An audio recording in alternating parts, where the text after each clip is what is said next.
Hello everyone, welcome to my YouTube channel English literature zone. आज के video में हम लोग रोमांटिक पोइट्री के बारे में पढ़ेंगे। तो ठीक है, वीडियो जो है काफ़ी इजी लैंग्वेज में होगा। वीडियो के थ्रू अगर आपकी हेल्प होती है, वीडियो आपके सिलेबस का है, तो प्लीज़ आप लोग वीडियो को लाइक करना, चैनल को सब्सक्राइब करना और कमेंट करके बताना वीडियो आपको कैसा लगा। तो वीडियो शुरू करते हैं। और अगर आपके सिलेबस में है ना रोमांटिक पोइट्री और रोमांटिक पोइट्स है तो ये नोट्स आपके लिए काफ़ी हेल्पफुल होगा। बट रोमांटिक पीरियड के लिए ये नोट्स नहीं है। रोमांटिक पीरियड आ जाए या रोमांटिक एज आ जाए तो उसके लिए ये नोट्स नहीं है, क्योंकि रोमांटिक पीरियड या रोमांटिक एज की बात की जाए तो उसमें पोइट्री और प्रोज दोनों लिखा गया था। इसमें हम सिर्फ पोइट्री को डिस्कस किए हुए हैं। ठीक है, तो रोमांटिक पोइट्री अगर आपके सिलेबस में है और पोइट्स, तो ये आपके लिए काफ़ी हेल्पफुल वीडियो होगी। तो वीडियो शुरू करते हैं।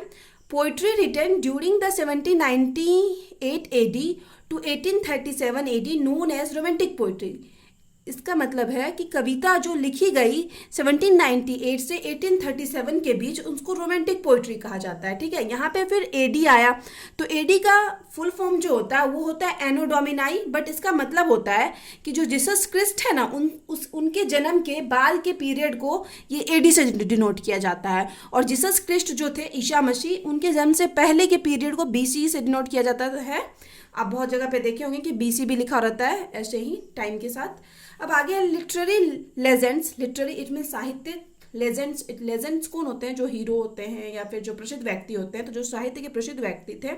Also term romantic poetry as the return to native. वो लोग डिस्क्राइब करते हैं रोमांटिक पोइट्री को द रिटर्न टू नेटिव कह के। Romantic period is the reaction against the age of enlightenment.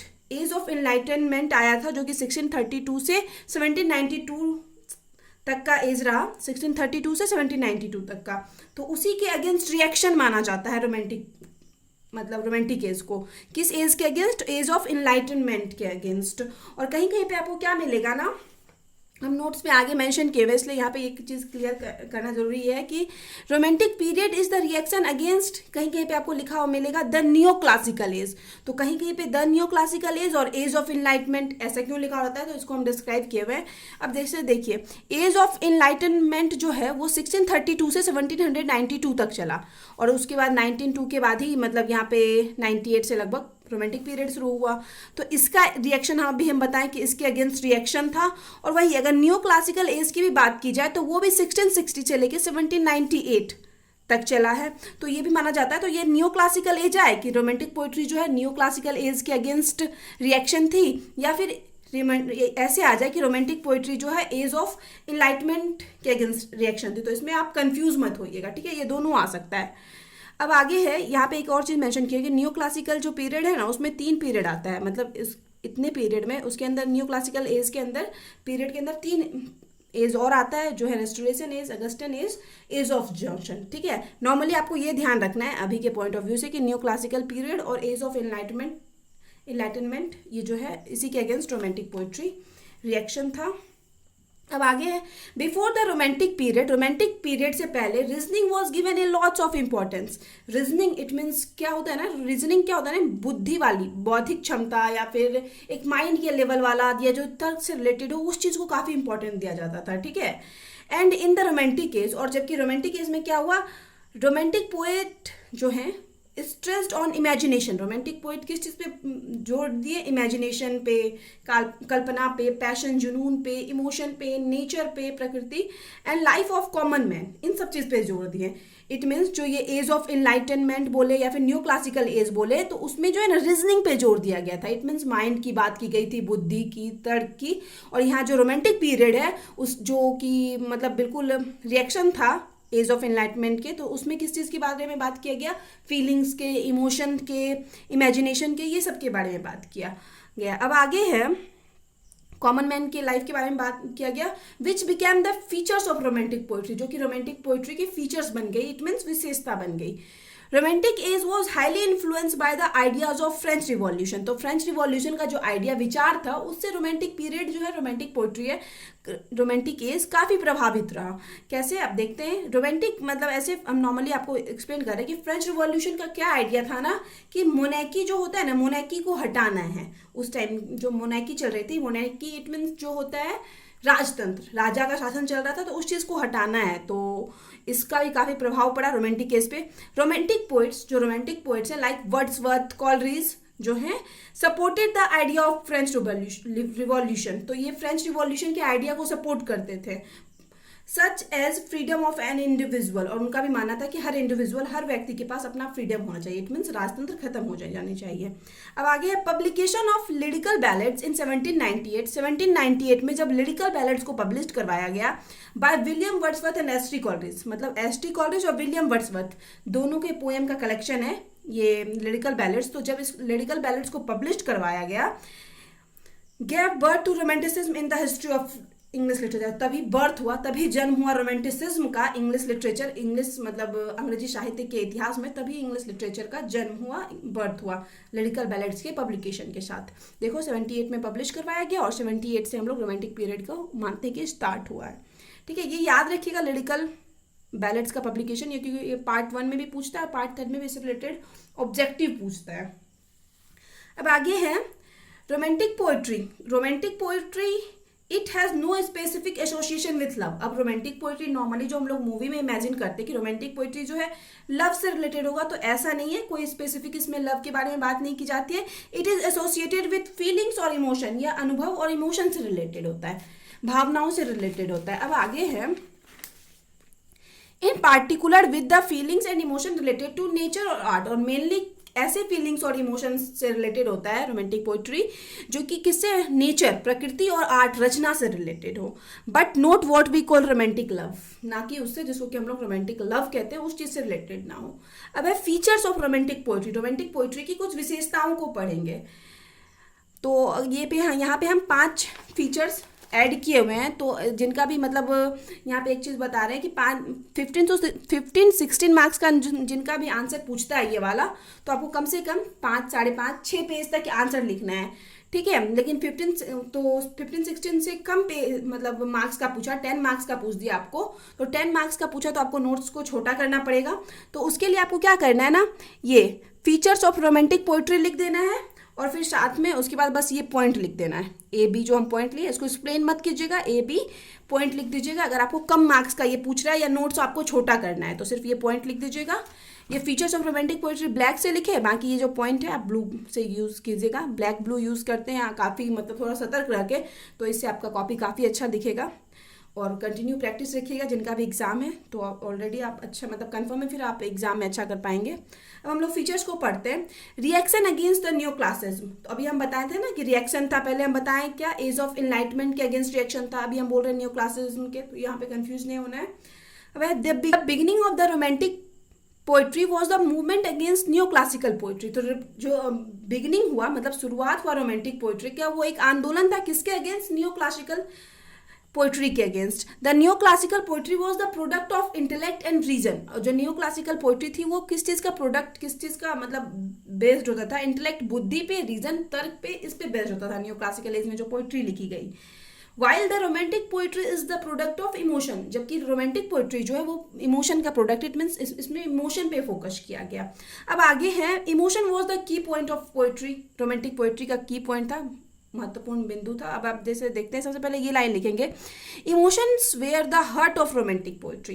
Romantic poetry, भावनाएं जो थी वो रोमांटिक पोइट्री की हर्ट हुआ करते थे, इट मीन्स दिल। Romantic poetry abounds in emotion, romantic poetry क्या होता है, उसमें इमोशन प्रचुर मात्रा में होती थी, भावनाएं बहुत ज़्यादा यूज़ किया जाता, भावनाओं का यूज़ किया जाता था।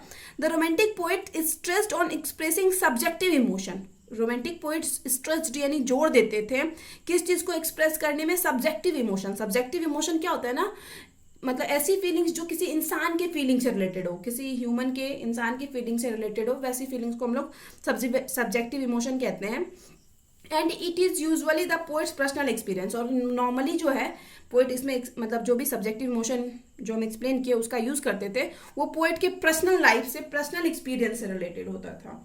अब आगे है imagination was the prominent in romantic poetry, तो इमेजिनेशन जो है, कल्पना भी काफ़ी महत्वपूर्ण है रोमांटिक पोइट्री के लिए। अपार्ट फ्रॉम इमोशन, मतलब इमोशन के अलावे द पोएट ऑफ रोमांटिसिज्म, जो रोमांटिसिज्म के पोएट हैं, also indulge in plenty of imagination, मतलब वो क्या करते थे, बहुत ज़्यादा यूज़ करते थे इमेजिनेशन का भी। इमेजिनेशन इट मीन्स कल्पना करते थे।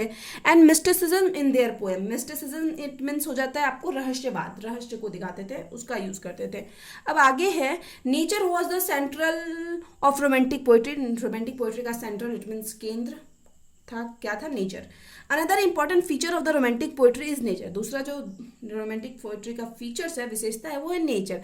The poets pick up different aspects of nature. Poet क्या करते थे, चूज करते थे, पिकअप यानी चुनते थे अलग अलग नेचर, प्रकृति के पहलुओं को, and put it in a new form every time, और हर बार इसको एक नए तरीके से प्रेजेंट करते थे। नेचर के अलग अलग पहलू इट मीन्स हो गया पेड़ पौधा, मतलब कुछ भी ले लीजिए, झरना, माउंटेन, रिवर, तो ये सब यूज करते थे अलग अलग तरीके से हमेशा।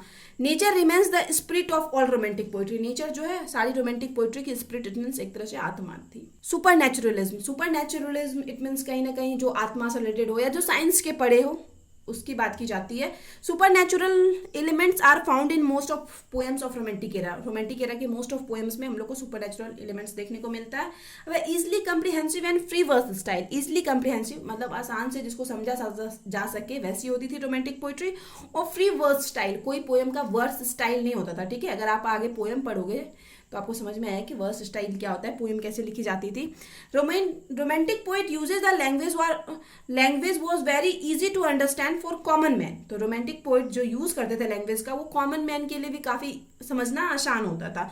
Poet rejected strict poetic meter such as heroic couplet. Poet क्या करते थे उस टाइम के, रिजेक्ट किए थे किसका यूज करना, हीरोइक कपलेट का यूज करना। हीरोइक कपलेट क्या होता है ना, कि जब पोएम को किसी मतलब आयम्बिक राइमिंग, जैसे कोई राइम स्कीम जो होता है ना, आयम्बिक पेंटामीटर में लिखा जाए तो वो हीरोइक कपलेट का यूज किया जाता था उस पोएम में। हम आगे एक्सप्लेन करेंगे कि आयम्बिक पेंटामीटर या फिर राइम स्कीम क्या होता है। तो हीरोइक कपलेट का यूज़ कौन करते थे ना, जैसे चौसर करते थे 17th सेंचुरी में, अलेक्जेंडर पॉप करते थे 18th सेंचुरी में, ये सब करते थे। बट ये रोमांटिक पोइट्री में ये नहीं किया गया।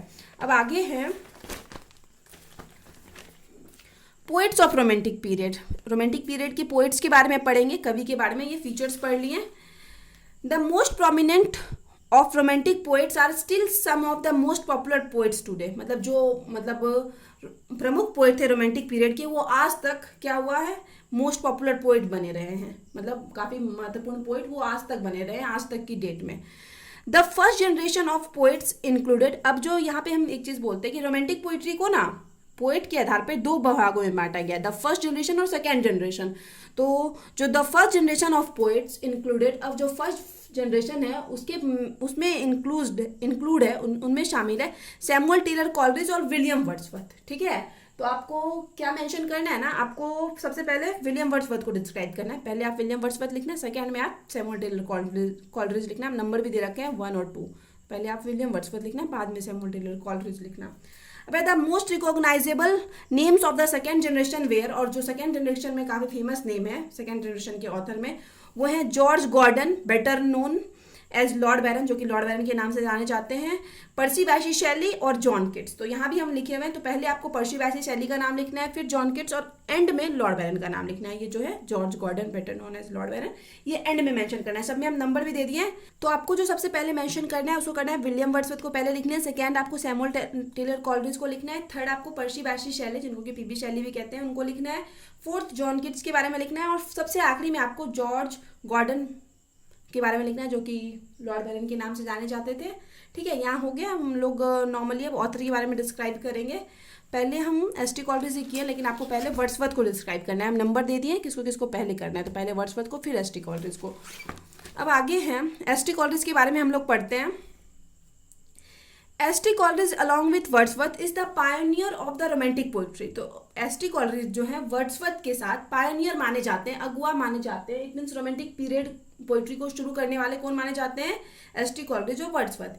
ही is the friend of Wordsworth, वो वर्ड्सवर्थ के, विलियम वर्ड्सवर्थ के फ्रेंड थे। S T. Coleridge has been greatly influenced by the Wordsworth. S T. Coleridge जो है सैमुअल टेलर कॉलरिज, वो खुद बहुत ज्यादा इन्फ्लुएंस इट मीन्स प्रभावित थे विलियम वर्ड्सवर्थ से। In fact it is said, in fact ऐसा कहा जाता है that Wordsworth has helped him in writing poetry, कि वर्ड्सवर्थ जो है वो हेल्प किए थे मतलब सैमुअल टेलर कॉलरिज की पोइट्री लिखने में। He has good observation and sense of feelings. तो उनके पास क्या थी, गुड ऑब्जर्वेशन, इट मीन्स किसी चीज़ को अवलोकन करने की क्षमता, या फिर और फिर सेंस ऑफ फीलिंग्स, किसी चीज़ को अनुभव करने की क्षमता, ये काफ़ी अच्छी थी। He not only observe nature but also feel it. वो सिर्फ नेचर को ऑब्जर्व नहीं करते थे, सिर्फ उसका अवलोकन नहीं करते थे, बट उसको फील भी कर पाते थे। कौन? ST. Coleridge. It he loves landscape. वो किस चीज़ से? लैंडस्केप को बहुत पसंद करते थे। लैंडस्केप इट मीन्स जो होता है लैंड के मतलब जमीन के जो भी दृश्य है, जैसे माउंटेन, रिवर, पेड़ पौधे, ये सारा लैंडस्केप में आ जाता है। सीनरीज भी वही हो गया, प्राकृतिक जो भी हो दृश्य। कंट्री साइड इट मीन्स गांव वाला जो एरिया है। इमेजेस, पिक्चर जो हैं, रिवर, नदी, फॉरेस्ट एंड प्लांट्स। तो ये सब चीज़ों को काफ़ी पसंद करते थे। कौन? ST. Coleridge. He finds beauty in them. और ये क्या, उनमें क्या पाते थे? सुंदरता पाते थे। And mention it in his poetry. और अपनी पोइट्री में इनको मेंशन करते थे। Among his world famous romantic poem, उनके world famous romantic poem include में शामिल है the rime of ancient mariner, जिस पे भी हम वीडियो भी अपलोड कर रखे हैं। कुबला खान भी काफ़ी फेमस पोएम है, इसमें भी हम 1-2 दिन में वीडियो अपलोड करेंगे। फिर है क्रिस्टबेल, और फिर डिजेक्शन एंड ऑड। तो ये 4 मेंशन किए हुए जो कि एस.टी. कॉलरिज का काफ़ी फेमस पोएम है। अब विलियम वर्ड्सवर्थ के बारे में हम लोग पढ़ लेते हैं। William Wordsworth was one of the founders of English romanticism. इसलिए हम इसको बोले पहले लिखना, क्योंकि ये फाउंडर इट मीन संस्थापक के रूप में जाने जाते हैं रोमांटिक पोइट्री के, रोमांटिसिज्म के। P B. Shelley, another great poet of romanticism. P B. Shelley जो हैं, जो दूसरे ग्रेट पोइट है रोमांटिक पीरियड के, कॉल्ड हिम, उनको कहते हैं पोइट्स ऑफ नेचर। वो उनको मतलब पी.बी. शैली पोइट्स ऑफ नेचर कहते हैं किसको? विलियम वर्ड्सवर्थ को। And he himself called him, और खुद को बोलते हैं ए वर्शिपर ऑफ नेचर। एक नेचर का क्या मानते हैं? वर्शिपर इट मीन्स पुजारी मानते हैं। इट मीन्स कहीं ना कहीं एक भगवान की उपाधि देते हैं पी.बी. शैली किसको? वर्ड्सवर्थ को। He defined his and Coleridge innovative poetry. वह अपने और कॉलरिज के इनोवेटिव पोइट्री को, इनोवेटिव पोइट्री क्या होता है ना, जिसमें परिवर्तन, चेंजेस लाया गया हो या नया तरीका का यूज किया गया हो। तो वर्ड्सवर्थ जो है अपने और कॉलरिज की इनोवेटिव पोइट्री को क्या करते हैं? डिफाइन करते हैं in his preface of lyrical ballads. अपने प्रीफेस ऑफ लिरिकल बैलेट्स में, जो कि 1798 में पब्लिश करवाया गया था, इसका पब्लिशिंग डेट हम लोग कंफर्म याद रखेंगे। और कैसे वो मतलब डिफाइन करते हैं? Poetry is the spontaneous overflow of powerful feelings. जो पोइट्री है, जो कविता होती है ना, वो क्या है? स्पॉन्टेनियस इट मीन्स लगातार बहने वाली एक धारा है पावरफुल फीलिंग्स की, मतलब बहुत मतलब पावरफुल फीलिंग्स की लगातार बहने वाली धारा है poetry. It takes its origin in emotion recollected in tranquillity. और इसकी जो शुरुआत होती है, इट मीन्स जो पोइट्री शुरू होता है वो कब कैसे होता है? ओरिजिन इसको मिलती है जब हम लोग शांत होते हैं, किसी की याद में होते हैं, तो उस भावना से इसकी ओरिजिन इट मीन्स इसकी शुरुआत होती है। Imagination it means Kalpana. Subjectivity it means हम बताए थे कि जो ह्यूमन के इमोशन से रिलेटेड हो, इंसान के फीलिंग से रिलेटेड हो। नेचर प्रकृति। फिर है पैंथेसिज्म इट मीन्स पैंथेसिज्म जो होता है भगवान की पूजा से रिलेटेड। एंड मिस्टिसिज्म जो रहस्यवाद से रिलेटेड हो। ह्यूमनिज्म मानवता। And the basic theme of Wordsworth poetry. ये सब जो है एक आधारभूत थीम है, विषय रहता था वर्ड्सवर्थ की पोइट्री का। His most famous poems are, उनका जो काफ़ी फेमस पोएम्स जो था वो था I wander, lonely as a cloud, she was a phantom of delight, the solitary reaper, the Lucy poems. Lucy groups में टोटल 5 पोएम्स आते हैं, जिसमें कि हम 2 शायद अपलोड भी कर रखे हैं। वी आर 7, और ये सारा जो है वर्ड्सवर्थ का काफ़ी फेमस पोएम था। अब आगे हम लोग लॉर्ड बैरन के बारे में पढ़ते हैं, लेकिन आपको हम बता दें कि पहले आपको पर्सी बायशी शैली डिस्क्राइब करना है, फिर जॉन किट्स, और एंड में लॉर्ड बैरन के बारे में डिस्क्राइब करना है। तो लॉर्ड बैरन जो कि जॉर्ज गॉर्डन के नाम से भी जाने जाते हैं। Lord Byron was a well known romantic poet, काफ़ी फेमस ये भी हैं, romantic poet of second generation के पोएट हैं। हिज पोएम्स आर डीप, उनकी पोएम भी काफ़ी गहरी होती थी। And reflect his personal feeling, जिसमें उनकी पर्सनल फीलिंग्स को दिखाया जाता था। इन हिज लिटरेरी करियर, अपने लिटरेरी करियर में ही रोट मैनी पोएम्स, ढेर सारा पोएम लिख रखे हैं, सच जैसे कि child Harold's, pilgrimage, the vision of judgment, Don Juan and she walks in beauty. ठीक है, ये सब काफ़ी फेमस पोएम है लॉर्ड बैरन की। Percy Bysshe Shelley was the most imaginative poet, मतलब बहुत ज़्यादा कल्पना करने वाले पोइट के रूप में जाने जाते हैं पर्सी बायशी शैली, जिनको कि हम लोग पी.बी. शैली भी कहते हैं। He regarded poetry as the expression of imagination. वो पोइट्री को क्या मानते हैं ना कि वो जो इमेजिनेशन, इट मीन्स जो वो कल्पना करते हैं उस चीज को एक्सप्रेस करने का एक माध्यम मानते हैं। किसको? पोइट्री को। शैली lived in the world of fancy and imagination. एक काल्पनिक वर्ल्ड जो है, दुनिया बना रखे है खुद के लिए, ऐसा माना जाता था कि शैली उसी में रहते थे। The major romantic elements found in the poetry of Shelley are, और जो शैली की पोइट्री में जो मेजर रोमांटिक एलिमेंट्स तत्व पाए जाते थे वो किससे रिलेटेड होते थे? लव ऑफ नेचर, नेचर के लिए लव होता था। इमेजिनेशन, कल्पना। मेलानकली, इट मीन्स उदासी को दिखाया जाता था। सुपर नेचुरलिज्म, फिर से अलौकिकता, इट मीन्स वही फिर से यहाँ बात जाती साइंस के पढ़े, भूत आत्मा, इन सब चीज़ के बारे में। फिर है आगे हेलेनिज्म, हेलेनिज्म वही हो गया जो ग्रीक की कल्चर से रिलेटेड है। फिर आगे है ब्यूटी, सुंदरता से। आइडियलिज्म, आदर्शवाद से। एंड सब्जेक्टिविटी, तो हम डिस्क्राइब किए हैं क्या होता है इंसान की फीलिंग से related. He wrote many iconic poem during his short life. अपने छोटे से जीवन में ढेर सारा आइकॉनिक, इट मीन्स बहुत फेमस प्रतिष्ठित पोएम लिख रखे हैं। अब शॉर्ट लाइफ क्यों कहा गया? क्योंकि जो इनका बर्थ हुआ था वो 1792 में हुआ था और 1822 में इनका डेथ हो गया था। तो टोटल 30 साल तक ही ये जीवित रहे। तो इनको इसलिए कहा गया कि अपने छोटे से लाइफ में ढेर सारा पोएम लिख रखे हैं, जैसे कि और टू द वेस्ट विंड, जिसपे भी हम वीडियो भी अपलोड कर रखे हैं। To a skylark, the cloud, according to Donald H Reiman. Donald H Reiman के अकॉर्डिंग, डोनाल्ड एच रेमन जो है ना एक को ऑडिटर थे किसके? एसटी सैमुअल टेलर कॉलरिज के, एसटी कॉलरिज के को ऑडिटर थे डोनाल्ड एच रेमन। तो उनका कहना है Shelley belong to the great tradition of western writers, यानी पश्चिम के जो ग्रेट महान राइटर्स हैं उनमें से ही शैली बिलोंग करते हैं। दैट इंक्लूड, जिसमें कि शामिल है डेंटे, शेक्सपियर एंड मिल्टन।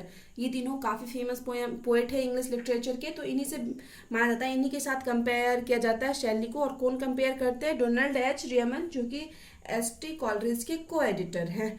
अब डेंटे के बारे में, तो डेंटे जो है इटालियन पोएट है, 11th या 20th सेंचुरी में ये आए थे, ठीक है। अब 11th सेंचुरी की बात की जाए तो 11th सेंचुरी कहाँ से कहाँ तक होता है?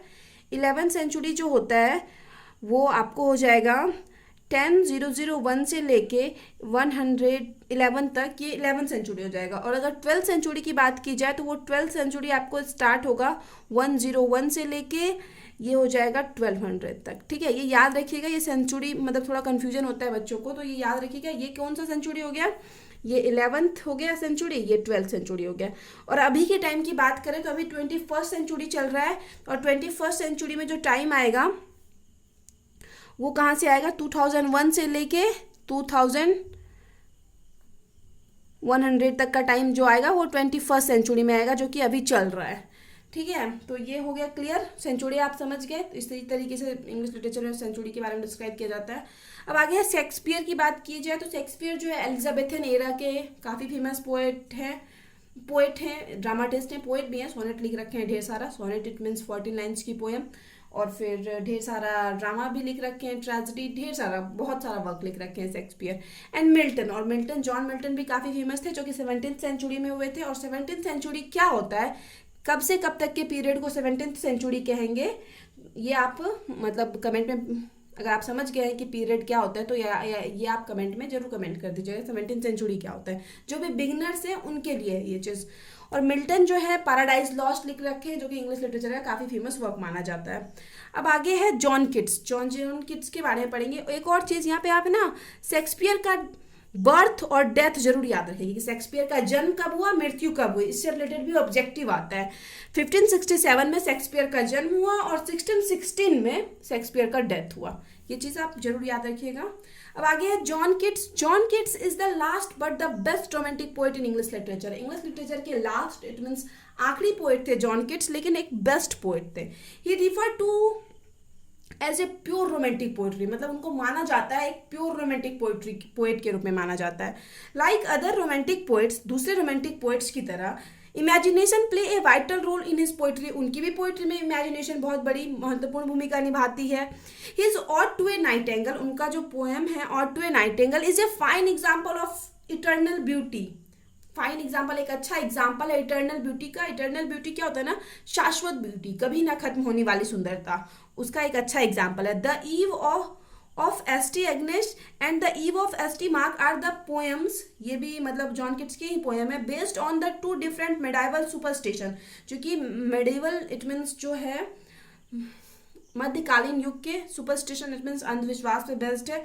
He personified nature in many of his great ode, वो नेचर को भी डिस्क्राइब करते हैं अपने ढेर सारे ऑड में, जैसे कि किस किस ऑड में, ऑड टू ऑटम में, ऑड ऑन इंडोलेंस में, ऑड ऑन एग्रीशियन अर्न में, जिस पे कि भी वीडियो अपलोड कर रखे हैं, ऑड ऑन मेलांकली में एंड ऑड ऑन साइकी में।